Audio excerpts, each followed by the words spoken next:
നമസ്കാരം, news prime മലയാളത്തിലേക്ക് സ്വാഗതം. ഒഡീസ മുഖ്യമന്ത്രിയായിട്ടുള്ള മോഹൻ ചരൺ മാഞ്ചിയുടെ രാജിയിലേക്ക് നീങ്ങുന്ന സാധ്യതകൾ വഴിയൊരുങ്ങുകയാണ്.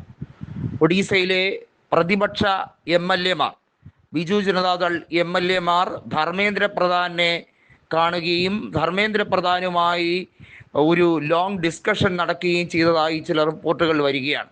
ധർമ്മേന്ദ്ര പ്രധാൻ BJD-യുമായും നല്ല ബന്ധം സൂക്ഷിക്കുന്ന ഒരു വ്യക്തിയാണ്. നിലവിൽ സംബൽപൂരിലെ MP ആണ്. അദ്ദേഹം മന്ത്രിസ്ഥാനം നഷ്ടപ്പെട്ടതുമായി ബന്ധപ്പെട്ട് അദ്ദേഹം പറഞ്ഞത് തൻ്റെ വ്യക്തിപരമായ കാരണങ്ങളാൽ രാജിവെക്കുന്നു എന്നാണ്. വാസ്തവത്തിൽ BJP തന്നെ ബലിയാടാക്കുകയായിരുന്നു എന്ന് ധർമ്മേന്ദ്ര പ്രധാൻ പറഞ്ഞതായി റിപ്പോർട്ടുകളുണ്ട്. അതായത് തന്നെ മാത്രം ടാർഗറ്റ് ചെയ്തു. BJP നേതൃത്വം തനിക്ക് യാതൊരുവിധ നീതിയും തന്നില്ല.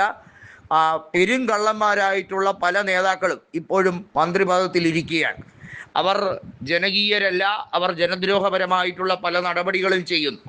എന്നാൽ തന്നെ മാത്രം എന്തുകൊണ്ട് ടാർഗറ്റ് ചെയ്തു എന്ന വലിയ ചോദ്യം അവിടെ ഉയരുന്ന ഒരു സാഹചര്യം കൂടി നിലനിൽക്കുകയാണ്. ഇപ്പോഴത്തെ ഒരു സാഹചര്യത്തിൽ ഒഡീസയിൽ നിയമസഭാ തെരഞ്ഞെടുപ്പ് ഈ ഘട്ടത്തിൽ നടക്കുകയാണെങ്കിൽ BJP ഒരിക്കലും അധികാരത്തിൽ വരില്ല. കാരണം അവിടെ വിമത നീക്കം അതിശക്തമാണ്. മുഖ്യമന്ത്രി സ്ഥാനത്തേക്ക് പ്രധാനെ പരിഗണിക്കണമെന്ന ആവശ്യം വീണ്ടും വീണ്ടും ശക്തിയായി ആർജിച്ചു വരികയാണ്.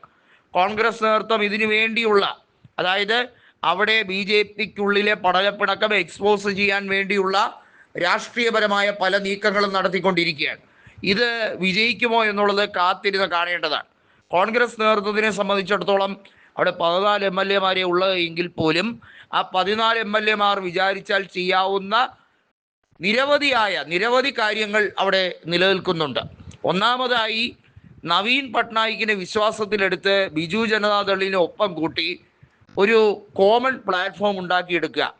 പ്രതിപക്ഷത്തിൻ്റെ റോൾ എന്ന് പറയുന്നത് ഭരണപക്ഷത്തെ പരമാവധി ബുദ്ധിമുട്ടിക്കുക എന്നുള്ളതാണ്. അതായത് നിലവിലെ സർക്കാരിനെ തള്ളിയിടുക. കള്ളത്തരത്തിലൂടെയും അട്ടിമറിയിലൂടെയും അധികാരത്തിലെത്തിയ BJP ഇപ്പോൾ നടത്തിക്കൊണ്ടിരിക്കുന്ന പ്രവർത്തനങ്ങൾ ശരിയായിട്ടുള്ള ദിശയിലല്ല, ശരിയായിട്ടുള്ള ഒരു സ്പേസിലല്ല അവർ വർക്ക് ചെയ്യുന്നത്. അവർക്ക് മറുപടി കൊടുക്കാൻ വേണ്ടിയുള്ള നീക്കമാണ്. അതിൽ ധർമ്മേന്ദ്ര പ്രധാനും വലിയ രീതിയിൽ അദ്ദേഹം മാനസികമായി പിന്തുണയ്ക്കുന്നുണ്ട്. കാരണം അദ്ദേഹത്തിന് മടുത്തിരിക്കുകയാണ്. BJP നേതൃത്വം കളിക്കുന്ന ഈ ഡബിൾ സ്റ്റാൻഡ് അദ്ദേഹത്തിന് ഒട്ടും ദഹിക്കുന്നില്ല എന്നുള്ളതാണ്. പ്രതാപ് ചന്ദ്ര സാരംഗി അടക്കമുള്ള സംഘപരിവാറിൻ്റെ വലിയ നേതാക്കൾ പലരും ഇപ്പോഴത്തെ ദേശീയ നേതൃത്വത്തിനെതിരെ ശക്തമായി പ്രതികരിക്കാൻ താല്പര്യരാണ്. അവരെ കൂടെ കൂട്ടിക്കൊണ്ടുള്ള നീക്കങ്ങൾ നടക്കുമോ എന്നുള്ളതും ചിന്തിക്കേണ്ട ഒരു കാര്യമാണ്. പക്ഷേ ധർമ്മേന്ദ്ര പ്രധാൻ്റെ കൂടെ നിൽക്കുന്ന ആളുകൾ പലരും ബിജു ജനതാദളിൽ നിന്നും പ്രധാനെ വിശ്വസിച്ച് BJP-യിലേക്ക് വന്നവരാണ്. അവരുൾപ്പെടെ പറയുന്നു വരും ദിവസങ്ങളിൽ വലിയ പ്രക്ഷോഭം ഒഡീസയിൽ നടക്കും. മോഹൻ ചരൺ മാഞ്ചി രാജിവെക്കേണ്ടി വരും. പ്രശ്നങ്ങൾ അതിസങ്കീർണമാണ്.